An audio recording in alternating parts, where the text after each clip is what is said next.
Dear fellow human, I think by now you have the feeling that something is not right about our current situation.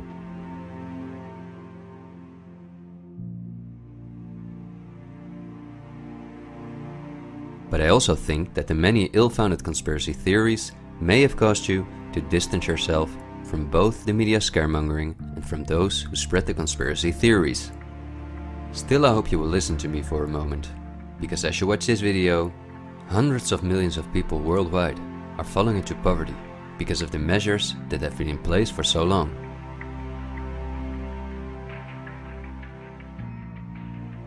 And although the biggest economic crisis that we will ever experience may not have affected you personally yet, it's only a matter of time before the ripple effects also reach you and your loved ones. This is not alarmism, but the harsh reality we face. I also think that we can limit the damage and even benefit from it if we are properly and objectively informed about our current situation. Therefore, I would like to show you some easy verifiable facts that I think are essential. Less than a handful of mega corporations dominate every aspect of our lives. That may seem like an exaggeration, but from the breakfast that's on the table in the morning, to the mattress we sleep on at night, and everything we do, put on, or consume in between, all are largely dependent on these corporations. These are investment companies of immense proportions, and they manage the major money flows on Earth. They are the protagonists of the play which we are currently witnessing. So as not to take up too much of your time, I've summarized the most important information as briefly as possible. How does it work? Let's take as an example a company like PepsiCo, which is the parent company of many of the most popular soft drinks and snacks in the world. There appear to be many different competing brands, but they all come from the factories of a small number of corporations that together have a monopoly on the industry. Within the packaged food industry, there are a number of other major companies such as Unilever, the Coca-Cola Company, Mondelez, and Nestlé. On this image, you see that virtually every well-known brand in the packaged food industry belongs to one of these corporations. You can easily get this kind of information. You can verify it on the websites of the relevant brands or on Wikipedia. Companies of this size are usually publicly traded and have a board where the largest shareholders call the shots. On websites like Yahoo Finance, we can find detailed company information, including who the largest shareholders of these companies are. Let's take PepsiCo again as an example. We see that 73.14% of the shares are held by no less than 3,379 institutional investors. These include investment companies, mutual funds, insurance companies, banks, and in some cases governments. Let's look at who the largest institutional investors of PepsiCo are. As you can see, just 10 out of the 3,379 investors account for almost 1/3 of all shares. The combined share capital of these top 10 has a value of approximately $60 billion. But of those 10 investors, 3 own more shares than the remaining 7. Let's remember their names and let's see who owns the most shares at the Coca-Cola Company, Pepsi's big competitor.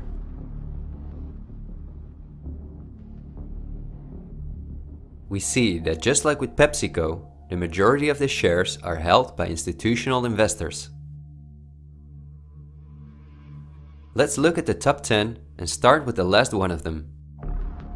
4 out of these 6 institutional investors we also saw at the last 6 of PepsiCo. These are Norton Trust, JP Morgan Chase, Geode Capital Management, and Wellington Management. Now, let's look at the 4 largest shareholders. 3 of these we also saw in the top 4 at PepsiCo. They are BlackRock, Vanguard, and State Street. And there's another one, Berkshire Hathaway. These are the 4 largest investment companies on the planet. PepsiCo and Coca-Cola are anything but competitors. But also the other big companies that own many brands, such as Unilever, Mondelez and Nestlé, are owned by the same small group of institutional investors. And you don't only find these names in the packaged food industry. For example, let's look up on Wikipedia what the largest companies are within the technology industry. Facebook owns WhatsApp and Instagram. Together with Twitter, they form the most popular social media platforms in the world. Alphabet is the parent company of all Google businesses, including YouTube and Gmail, but they are also the biggest sponsors and developers of Android, one of the two operating systems on which almost all smartphones and tablets in the world run. The other operating system is Apple's iOS. Finally, if we add Microsoft to the other three, we see that 4 companies produce the software that almost all computers, tablets and smartphones in the world depend on. Let's see who owns the most shares of these powerful companies. If we look at Facebook, we see that more than 80% of the shares are owned by institutional investors. These are the same names we saw in the food industry. Again, the same investors at the top. Then Twitter, which with Facebook and Instagram makes up the top 3. Amazingly, we see that the company is also owned by the same investors.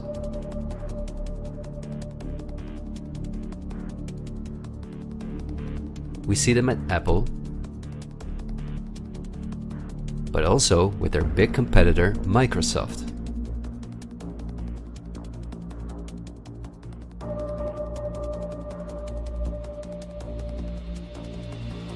When we look at all the other companies that dominate the technology industry and build our computers, TVs, smartphones and household appliances, we see the same big investors who own a majority of the shares.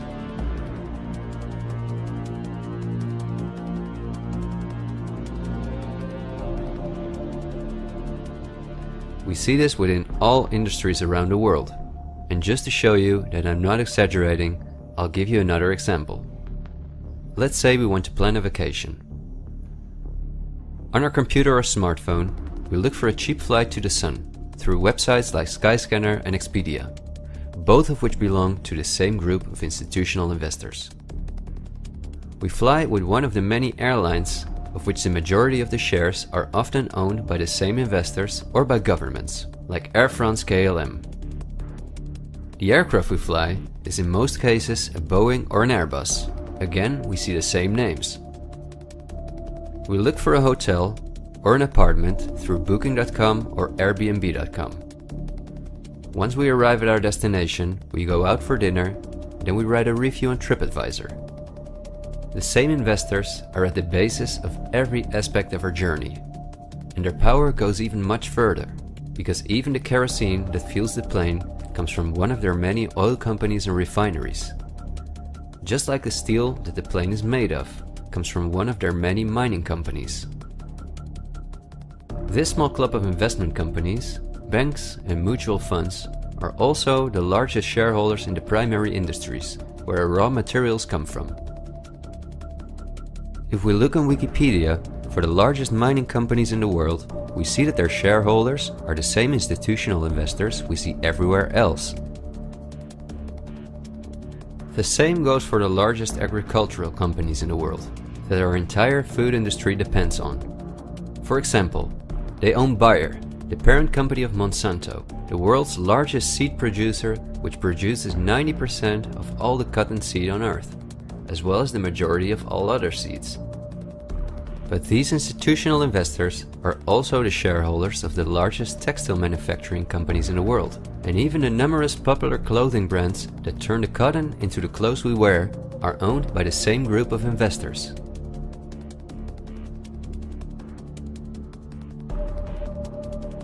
Whether we have the world's largest solar panel producers or the largest oil refineries, the shares are managed by the same companies. They own the tobacco companies, who produce all the popular tobacco brands in the world. But they also own all the major companies in the pharmaceutical industry and the scientific institutes that produce the drugs. They own the companies that produce our metals and raw materials, and the entire automobile, aircraft and arms industry where those metals and raw materials are processed.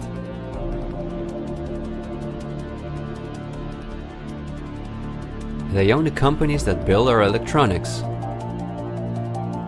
They own the big department stores and online marketplaces.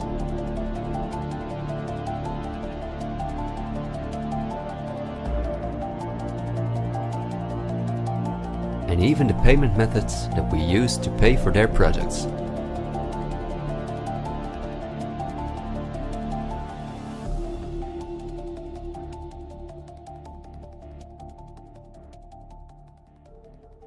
Because I want to keep my story as short as possible, I've decided to only show the tip of the iceberg.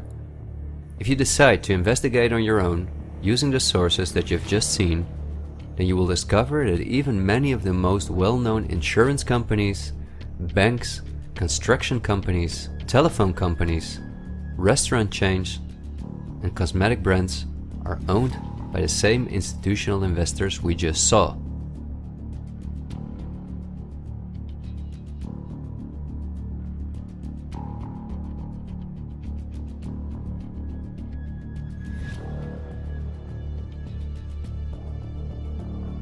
These institutional investors are, as I told you earlier, mainly investment companies, banks and insurance companies. They are in turn also owned by shareholders.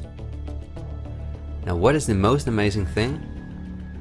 All of these institutional investors own each other's shares, and together they form an immense network that we can compare to a pyramid.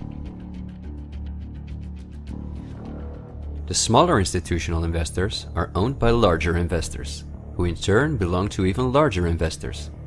The visible top of this pyramid consists of only two companies, and we have seen their names many times by now. They are Vanguard and BlackRock. The power of these two companies is something we can barely imagine. Not only are they the largest institutional investors of every major company on Earth, they also own the other institutional investors of those companies, giving them a complete monopoly. According to a report by Bloomberg, one of the most respected institutions in the world in the field of financial data and analytics, experts expect that by 2028 both companies will collectively manage about $20 trillion in investments, and in the process will own almost everything on Earth. The same Bloomberg called BlackRock the fourth arm of government, because it is the only non-government entity that has a close relationship with the federal banks, also called the central banks. BlackRock not only lends money to the federal banks, but is also their principal advisor and the developer of the computer system that the federal banks use. Dozens of BlackRock employees had senior positions in the White House during the Bush and the Obama administrations, and currently under Joe Biden. BlackRock CEO Larry Fink is a welcome guest with many heads of state and politicians, and understandably so. He's the face of the company that pulls the strings.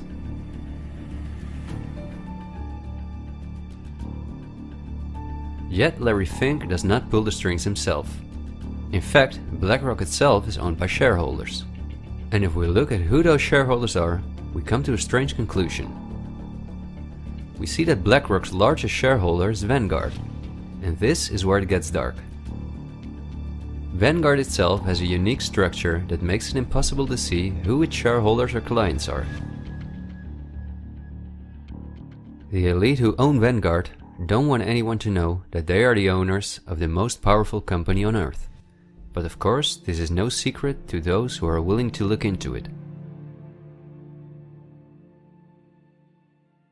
Reports by Oxfam and Bloomberg show that 1% of the world's population collectively owns more money than the other 99%. Indeed, Oxfam claims that as much as 82% of all the money earned in 2017 went to this 1% of people.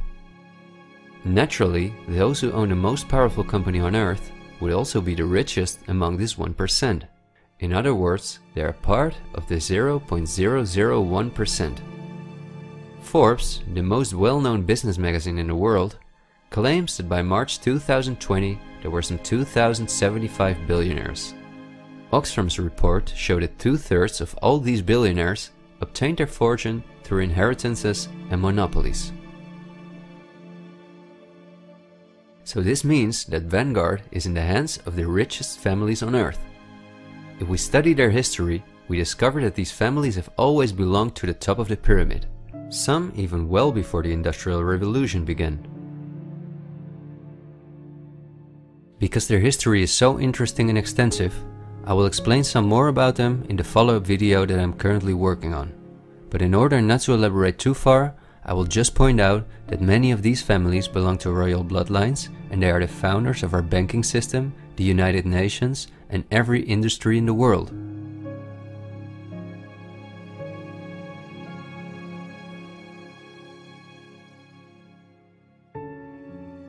These families never lost their power, but because of an increasing world population, they were forced to hide behind investment companies such as Vanguard, whose largest shareholders are the private funds and non-profit organizations of these families.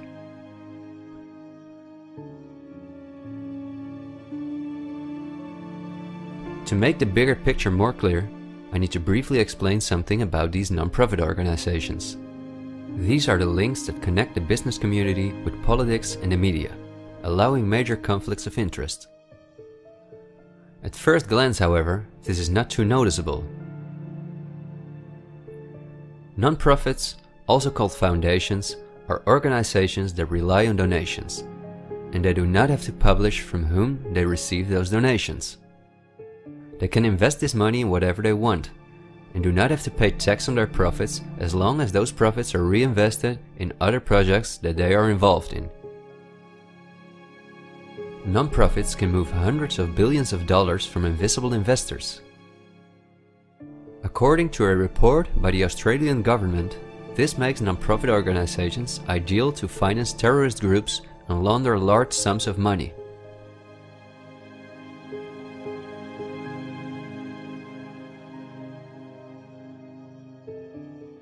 The foundations and funds of the families who are highest in the hierarchy of the 1% hide behind the scenes as much as possible. However, for cases that have a lot of publicity and attention, they use the foundations of philanthropist families that are lower in the ranking, but who are also extremely wealthy. In order to be concise, I will only highlight the 3 most important foundations in the world that connect all the industries in the world to each other. These are the Bill and Melinda Gates Foundation, the Open Society Foundations of the controversial multi-billionaire George Soros, and the Clinton Foundation. A very brief introduction to give you an idea of the size of these types of foundations.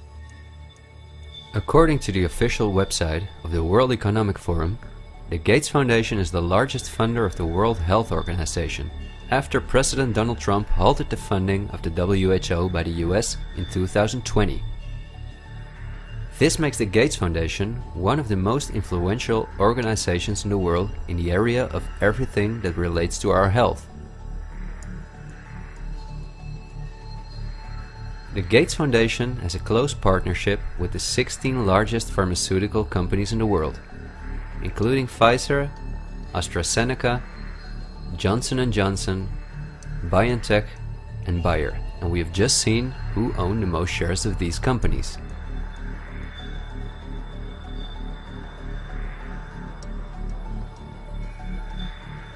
Bill Gates was anything but a poor computer nerd who made it to one of the richest people in the world. But he came from a philanthropic family that, just like himself, worked for the absolute elite.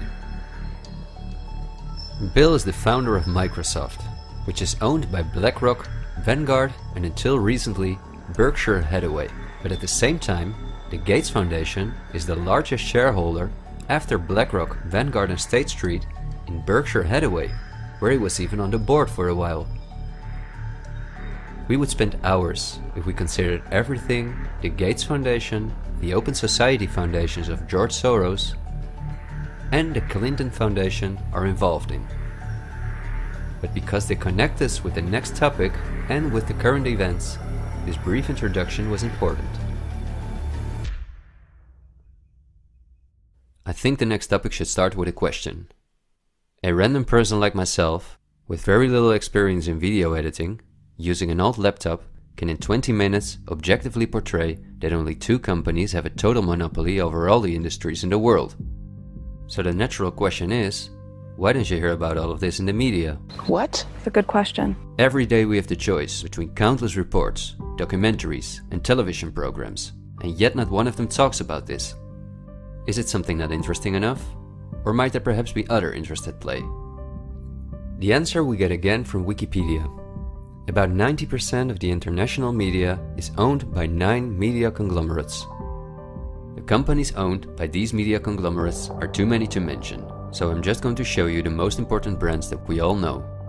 Viacom CBS is the parent company of, among others, all CBS channels, Paramount, where the most famous movies and series in the world come from, MTV, Comedy Central, Nickelodeon, the popular British Channel 5 and the popular Australian 10. Guess who the largest shareholders of Viacom CBS are? Before we look at the other major conglomerates, let's not forget to mention our extremely powerful streaming monopolists, Netflix and Amazon Prime, both of which belong to the same shareholders. Then AT&T, which is the parent company of Warner Brothers, HBO, Discovery Channel, CNN, Cartoon Network, TNT, DC, and many other well-known brands. Guess who the largest shareholders of AT&T are?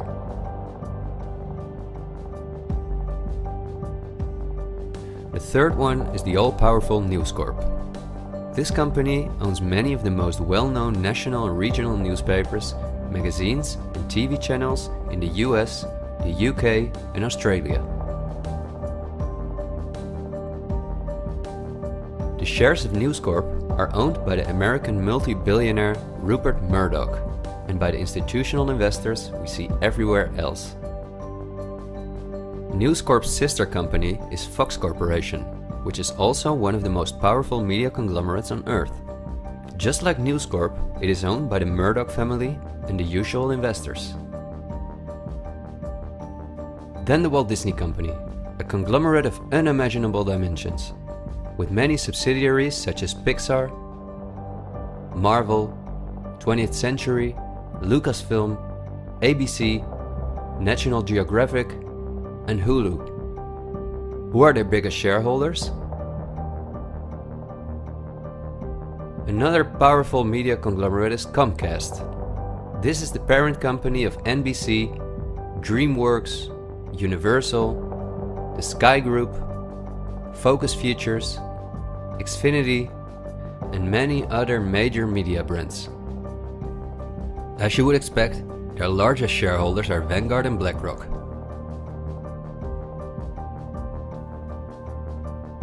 I could go on for hours and show that in almost every country on Earth, the local media is in the hands of these kind of conglomerates, which in turn are owned by our institutional investors or by extremely rich and powerful elite families. In the UK, for example, virtually all popular newspapers and magazines are owned by the Daily Mail Group, Reach and the aforementioned News Corp.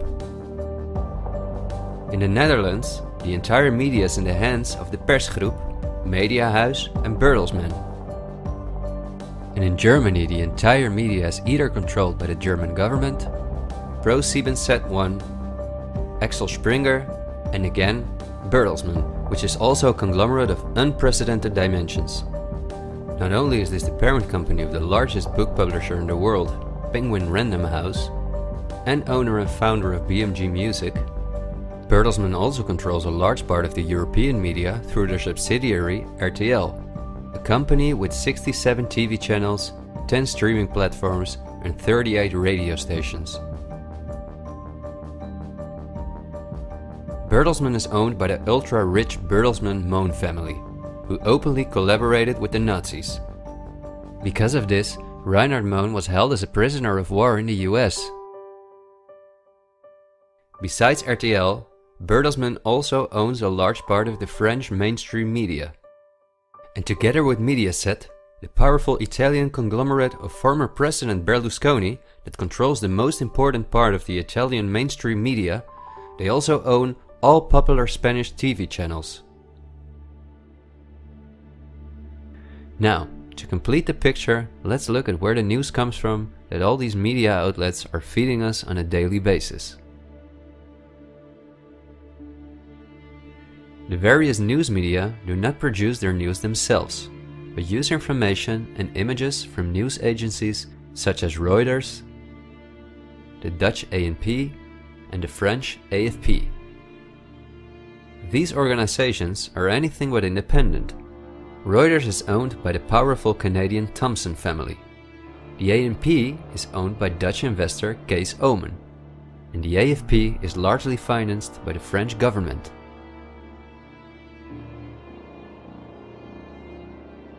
The main journalists and editors who work at our media or at these news agencies are affiliated with important journalistic organizations, such as the European Journalism Centre. These are one of the largest funders of media-related projects across Europe. They train journalists, produce study materials, give internships at, for example, the ANP, and work closely with the world's largest corporations such as Google and Facebook. For journalistic analysis and opinion, all the major media outlets in the world use Project Syndicate, the most powerful organization within its field. It supplies the 506 most important media outlets in 156 countries. Project Syndicate, plus an organization such as the European Journalism Centre, together with the news agencies, are the connecting link between all the different media outlets around the world. When newscasters read the news from their teleprompters, there is a good chance that the text comes from one of these organizations. As a result, the global media is often synchronized in its reporting. We are concerned about the trouble and trend of irresponsible, one-sided news stories plaguing our country. The sharing of biased and false news has become all too common on social media. More alarming, some media outlets publish these same fake stories without checking facts first. The sharing of biased and false news has become all too common on social media. More alarming, some media outlets publish these same fake stories without checking facts first. Unfortunately, some members of the media use their platforms to push their own personal bias and agenda to control exactly what people think. And this is extremely dangerous to our democracy. This is extremely dangerous to our democracy. This is extremely dangerous to our democracy. This is extremely dangerous to our democracy. This is extremely dangerous to our democracy. This is extremely dangerous to our democracy. This is extremely dangerous to our democracy. This is extremely dangerous to our democracy. This is extremely dangerous to our democracy. This is extremely dangerous to our democracy. This is extremely dangerous to our democracy. This is extremely dangerous to our democracy. This is extremely dangerous to our democracy. In September 2020, the European Journalism Centre and Facebook set up a fund to support selected news organizations to do the reporting during the corona crisis. Let's see who the organizations are that, along with the news agencies, produce our news. At Project Syndicate, we see the Bill and Melinda Gates Foundation, the Open Society Foundation, and the European Journalism Centre.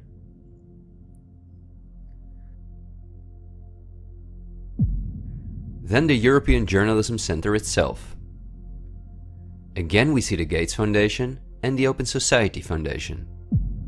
And they also receive large donations from Facebook, Google, the Dutch Ministry of Education, Culture and Science, and from the Dutch Ministry of Foreign Affairs. The organizations that are at the heart of our information flow are funded by the non-profit organizations of the same elite who also controls the entire media. However, a part of our tax money goes to these organizations as well.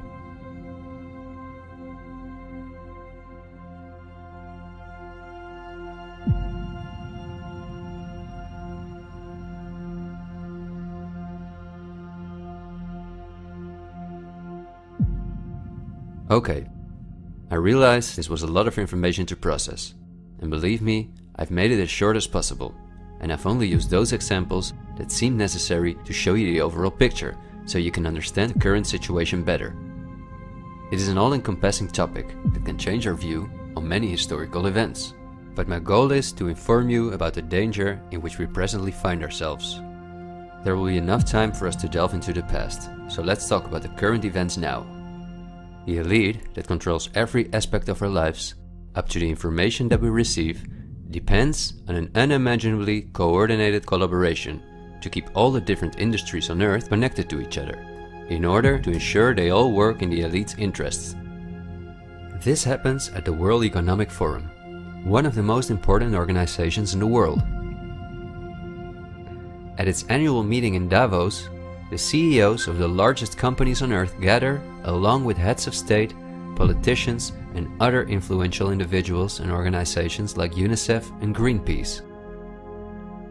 Serving on the board of trustees are former US Vice President and climate change guru Al Gore, BlackRock CEO Larry Fink, the President of the European Central Bank Christine Lagarde, the Director of CERN Fabiola Gianotti, the Queen of Jordan, the Director of the International Committee of the Red Cross Peter Maurer, and many other politicians and CEOs of the world's most influential companies.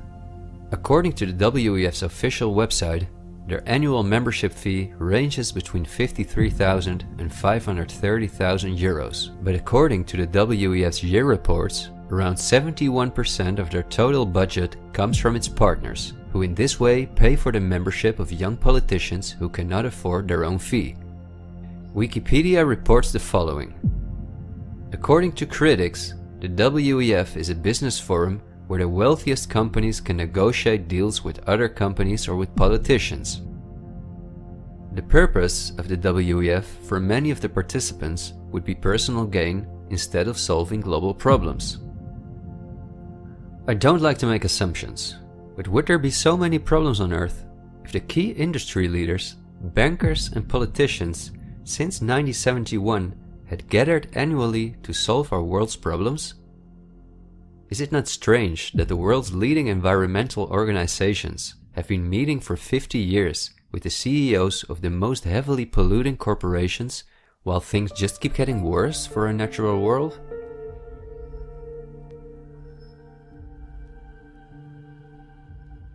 That these critics of the WEF are right soon becomes clear when we look at who the most important partners are that account for almost 71% of the WEF's budget.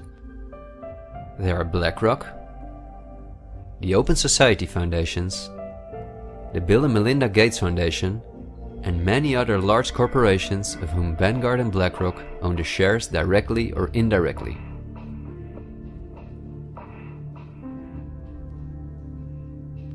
The president and founder of the WEF is Klaus Schwab, a German professor and businessman. In his book, The Great Reset, he describes in detail the plans of his organization.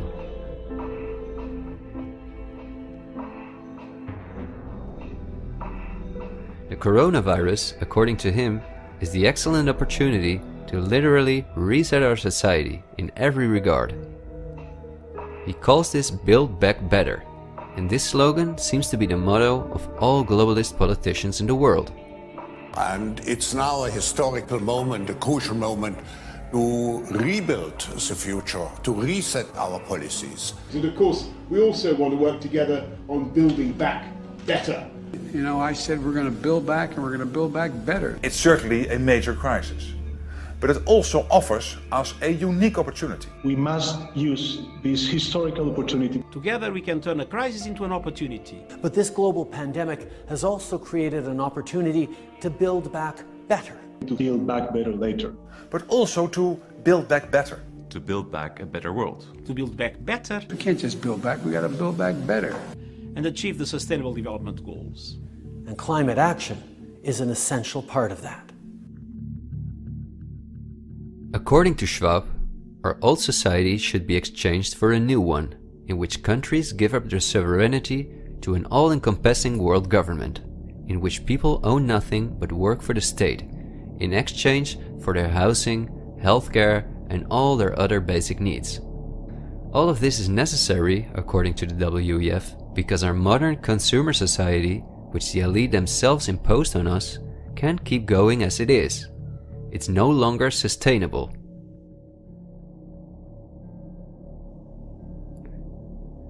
Schwab says in his book that we will never return to the old normal. And the WEF published a video that makes it clear that in 2030 we will own nothing, but we will be happy.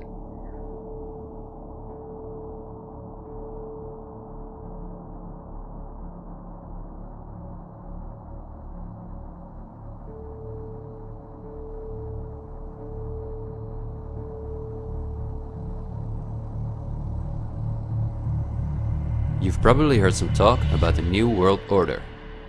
The media wants us to believe that this is a topic for conspiracy theorists, although it has been talked about for generations by presidents such as George Bush Sr., Nelson Mandela, and Bill Clinton.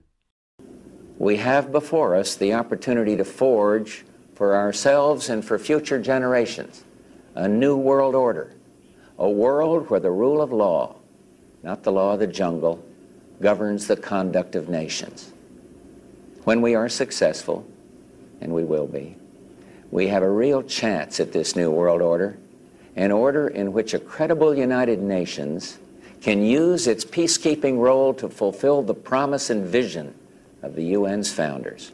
After 1989, President Bush said, and it's a phrase that I often use myself, that we needed a new world order. That the affirmative task we have now is to actually create a new world order.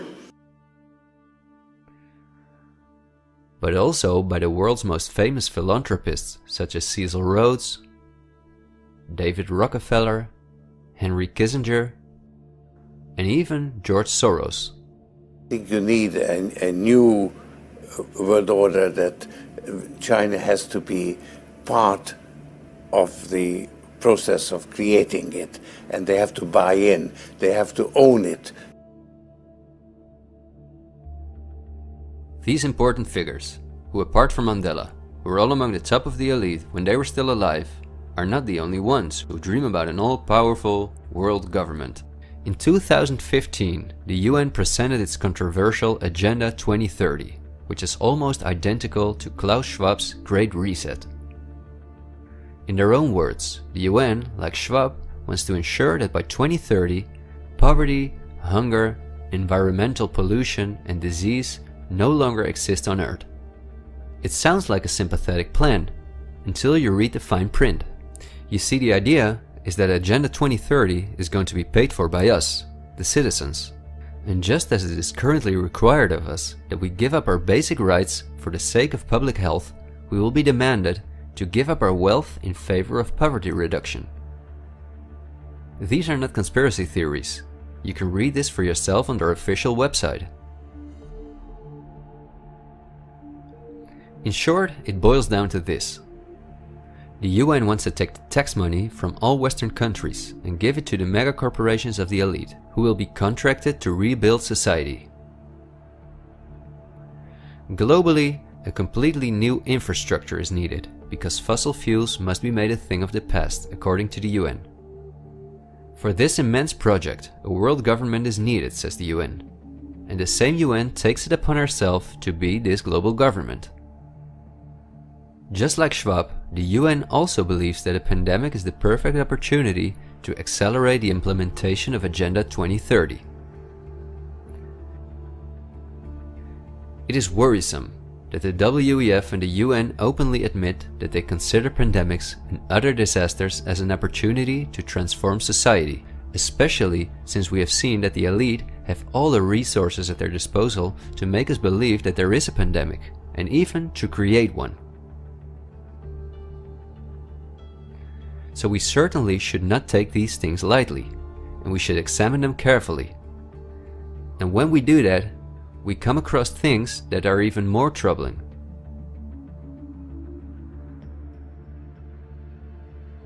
On Friday, October 18, 2019, months before the pandemic was declared, a meeting was held at the Pierre Hotel in New York City for a select group of about 130 very important guests, including politicians and the world's most respected medics and pharmacists.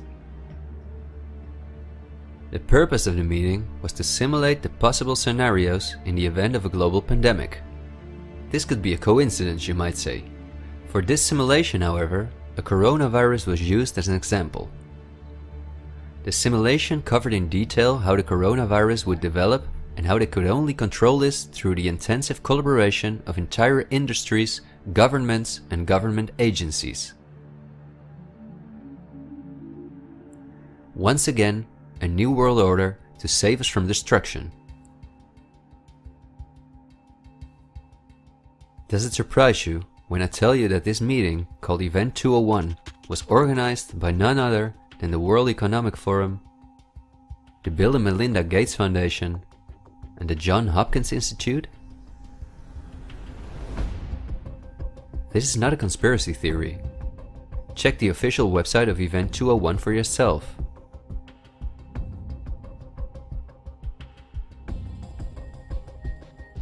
Perhaps at this point, it will no longer surprise you that the German Robert Koch Institute, which like every national health institute in the world is closely linked to the WHO, which is funded by Bill Gates, created a similar simulation in 2012.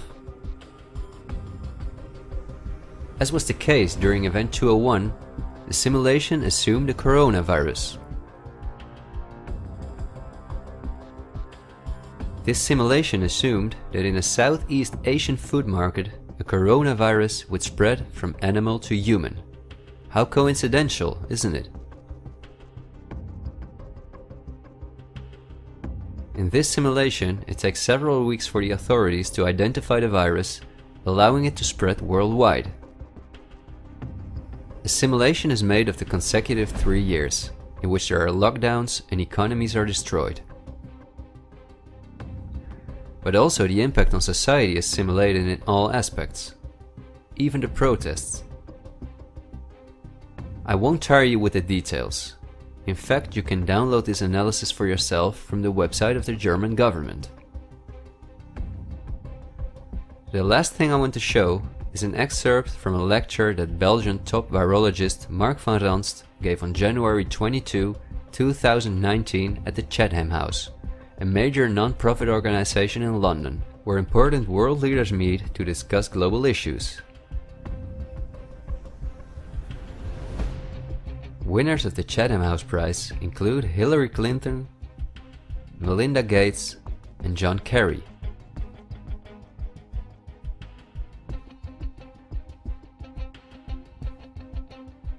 What Van Ranst is discussing is simply shocking. Van Ranst in fact explains how he has fooled the entire Belgian population during the swine flu through fear-mongering, out-of-context mortality rates, and media manipulation. He laughingly explains how he managed to impose the vaccine for the swine flu on the frightened Belgian population, a vaccine produced by the pharmaceutical companies he worked for. Thank you very much, Ab. Thanks for the invitation. And I was asked to tell you about my experiences being the crisis manager, the flu commissioner for Belgium, and highlighting the communication. And then you have one opportunity to do it right. I mean, day one is so important. In day one, you start your communication with the press, with the people, and you have to do it right. I mean, you have to go for one voice, one message. In Belgium, they chose to appoint a non-politician to do that. I mean, I have no party affiliations, and that makes things a little bit, at that time at least, a little bit easier, because you're not attacked politically, majority, minority. That doesn't come into play, and that was a huge advantage. The second advantage is that you can play in Brussels the complete naive guy and get a lot more done than you would otherwise be able to do.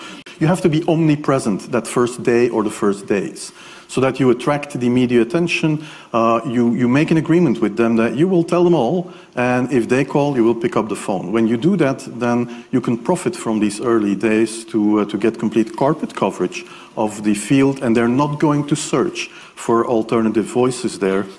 And if you do that, that makes things a lot easier. These first weeks, that's easy street when you have no opposition and everybody needs news and they can come to you for news, you can bring quite a lot of neutral information, and it is picked up, and it is well, the news is brought the way you bring it, and that is you can only do that in the first couple of weeks or months. And then you have to say, okay, well, we will have H1N1 deaths.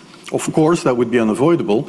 I used there Sir Donaldson's quote, where he said that in the UK, by the peak of the epidemic, 40 people would die per day at the end of the summer. So 62 at that time million people in the UK, 40 deaths a day. I worked it out for Belgium. That would be 7 deaths a day at the peak of the epidemic. I used that in the media. 7 Belgian flu deaths per day at the peak of the epidemic would be realistic. That is true in every year, even interpandemically. That is very, very conservative. However, talking about fatalities is important, because when you say that, people say, wow, what do you mean? People die because of influenza? And that was a necessary step to take. And then, of course, a couple of days later, you had the first H1N1 death in the country, and the scene was set and it was already talked about. And then you had to pick who is going to be vaccinated first. And then, well, women and children first, whatever. I mean, risk groups, they were important.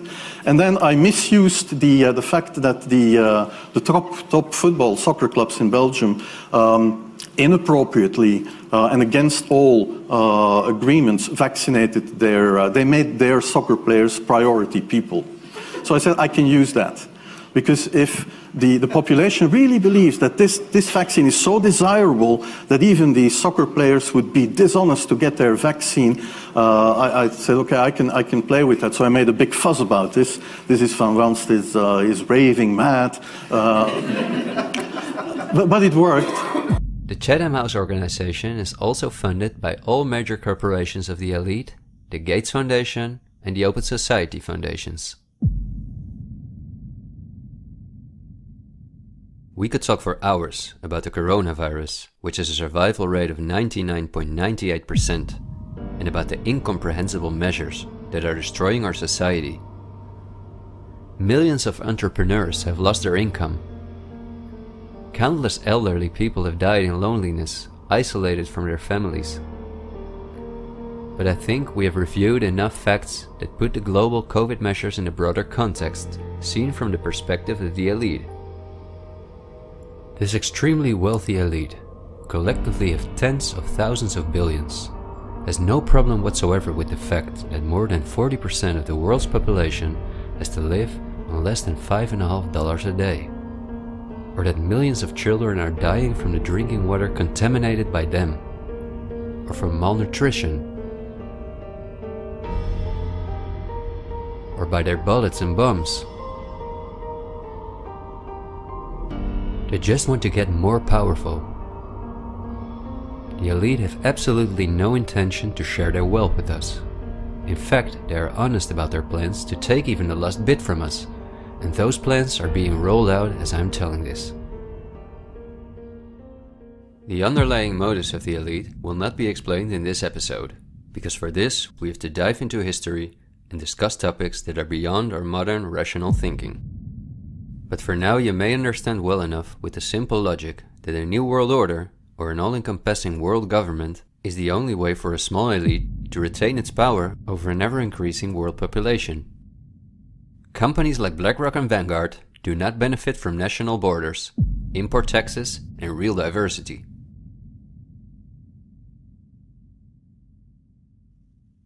Only through fear and media manipulation can they maintain their grip on all of us. And I deliberately haven't even mentioned the inhumane blackmailing methods by which the elite keep their own most important minions in line. Because if this topic has aroused your curiosity, you will undoubtedly find out all about this in time. The elite have no intention to cure us from the countless diseases we've contracted from the toxic food they've produced, and from the environmental pollution which they have caused. After all, if we didn't get sick, the entire pharmaceutical industry would collapse. Nothing sells like fear is the motto of top virologists like Mark van Ranst. You will be amazed, as I was, when you discover that we have been warned countless times about this elite. I think we're being run by maniacs. If anybody can put on paper what our government and the American government, etc., and the Russian, Chinese, what they are actually trying to do, I think they're all insane. But I'm liable to be put away as insane for expressing that. That's what's insane about it. I mean, don't you agree? For we are opposed around the world by a monolithic and ruthless conspiracy that relies primarily on covert means for expanding its sphere of influence, on infiltration instead of invasion, on subversion instead of elections, on intimidation instead of free choice, on guerrillas by night instead of armies by day. It is a system which has conscripted vast human and material resources into the building of a tightly knit, highly efficient machine that combines military, diplomatic, intelligence, economic, scientific, and political operations. Its preparations are concealed, not published. Its mistakes are buried, not headlined. Its dissenters are silenced, not praised. No expenditure is questioned, no rumor is printed, no secret is revealed. President Kennedy has been assassinated. It's official now. The president is dead.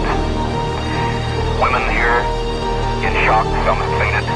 Men, Secret Service men standing by the emergency room, tears streaming down their face.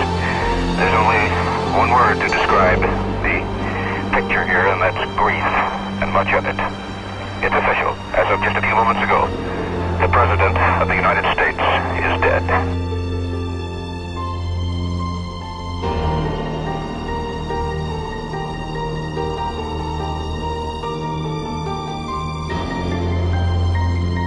When you're talking about like really elite levels, the name of the game is blackmail. That's what runs the whole system basically.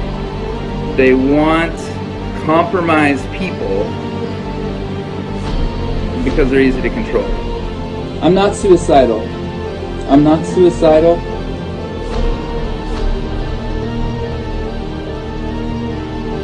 The deep state is those people within the U.S. government that are career employees that cannot be fired by people that we elect by the Congress or the President. Are these people in control? Can they enact laws? Fuck yes. Can we fire these people? No. Can presidents fire them? No. It's designed that way so that political parties and political interests cannot affect the deep state. Do you understand the nightmare of our situation, people? It is no secret. It is as open as it can be. The deep state does control America. Wake up, people, please. God, use some common fucking sense. Thank you.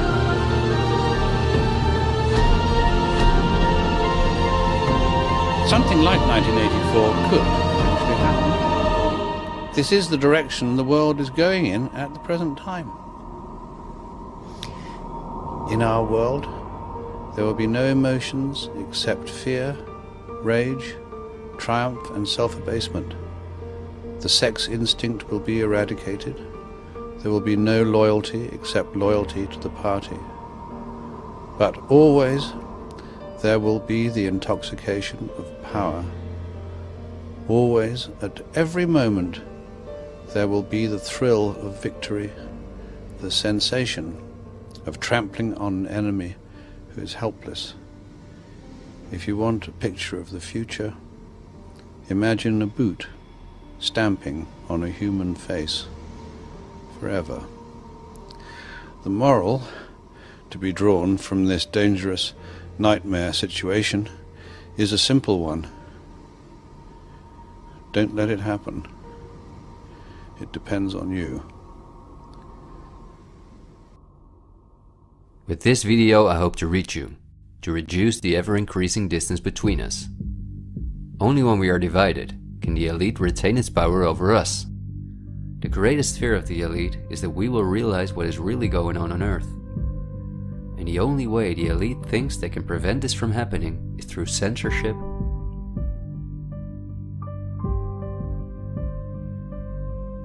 preventing human contact,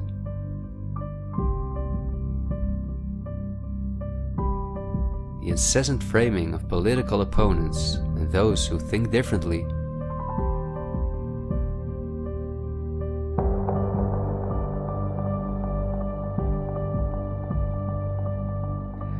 and the use of brute force.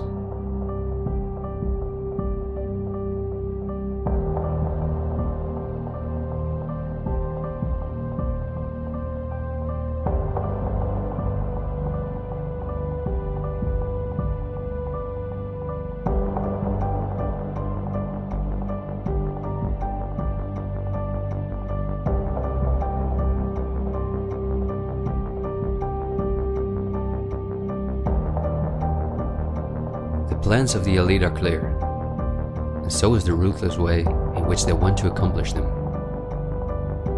If we allow this to happen, a new society will be built on the ashes of what we once knew. A new society in which we will own nothing, not even a home of our own. The elite wants to make sure that between now and 2030, everything you now own will be theirs.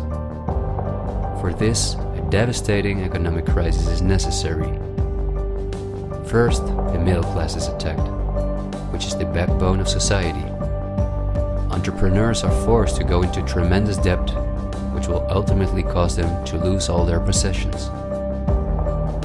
After that, things will move quickly. Banks will fall, cash money will cease to exist, and the only way not to starve to death will be the acceptance of government support, which will include several conditions, such as the vaccination passport and giving up all private possessions. Because the entrepreneurs are the first to fall, many others won't immediately feel the crisis. The people remain divided among themselves until it is too late. This is not a doomsday scenario that I've made up. This is simply the Great Reset. The New World Order, which has been prepared for many generations, and which has been extensively tested in every communist dictatorship in the world.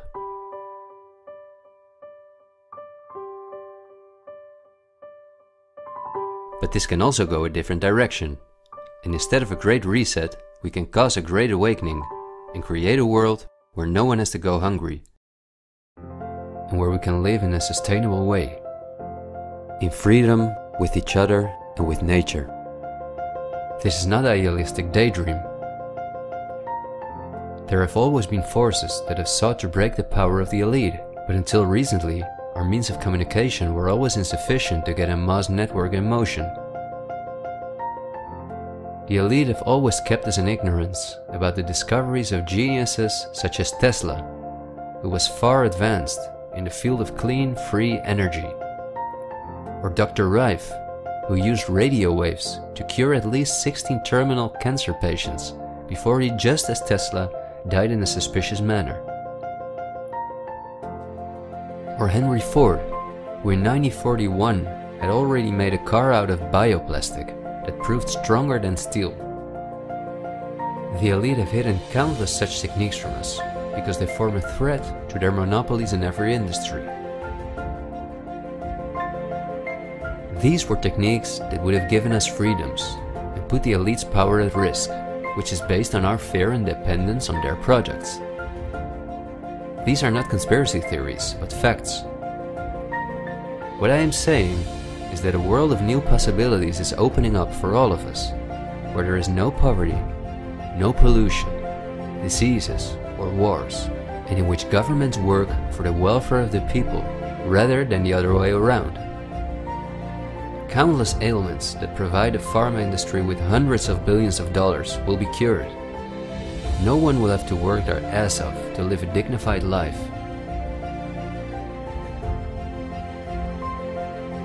People will no longer live in fear because of the lies of the media, the pharma industry, the climate lobbies, and politicians.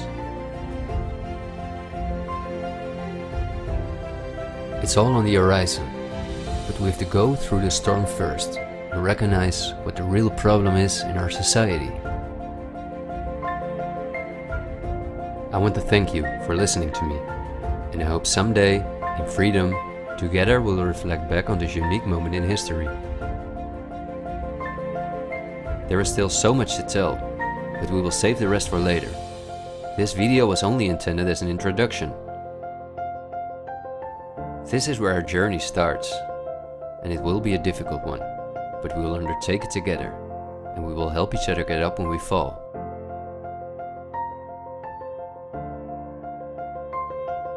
We will not be afraid.